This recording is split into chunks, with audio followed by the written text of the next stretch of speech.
Welcome to this supporter-only bonus episode of Context. I'm Brad Harris. Today, we're exploring the long, strange history of building robots, not just from circuits and code, but from gears, bellows, levers, and the imagination.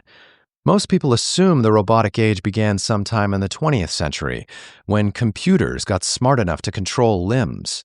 In truth, we've been dreaming up mechanical versions of ourselves for centuries. What begins as a historical curiosity quickly opens into a philosophical puzzle.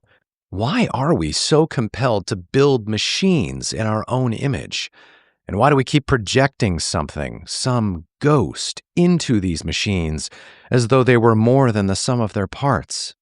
Of course, I'm principally talking about humanoid robots. There are countless different kinds of robots in general, but humanoid robots push a lot of interesting buttons. To probe these questions, we'll track three intertwined threads. First, the historical development of humanoid robots, historically referred to as automata. Second, the psychological phenomenon of anthropomorphizing machines. Third, the philosophical tension between mind and mechanism that increasingly complicates our relationship with artificial intelligence today.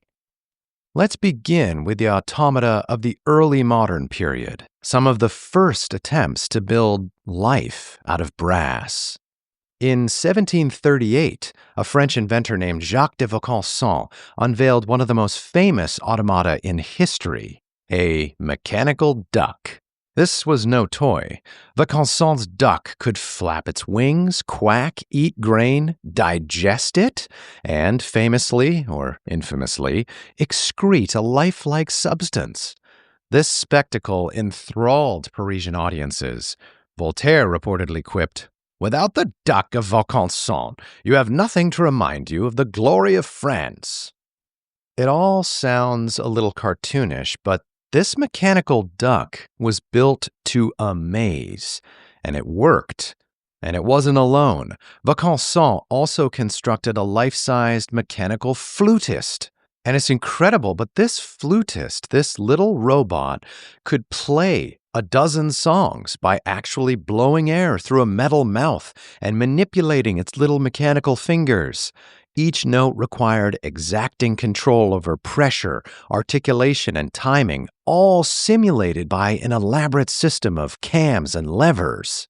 These machines were technological marvels of the 18th century, yes, but they also revealed something deeper, a growing fascination with the possibility that life itself might be mechanized. The famous 17th century French philosopher René Descartes had already speculated that animals were essentially biological automata, their behaviors dictated by hidden mechanics rather than spirit. Some Enlightenment thinkers took that even further. Julien Offray de la Mettrie, an 18th century French physician and philosopher, published a very controversial book in 1747 titled L'Homme Machine, translated to Man, a Machine, in which he argued that humans were just highly complex machines that thought they had souls. The automata craze wasn't limited to France. Across Europe, inventors crafted miniature androids that could write poems, play chess, or paint landscapes. One of the most astonishing was built by the Swiss watchmakers Pierre and Henri-Louis Jacquet-Droz in the 1770s. They constructed a child-sized doll called the Writer. With over 6,000 components, the writer could dip a quill into ink and compose custom text, letter by letter, complete with flourishes. You can still see it in operation at a museum in Neuchâtel, Switzerland. Or you can look it up on YouTube. Search The Writer, 1770. It's pretty cool.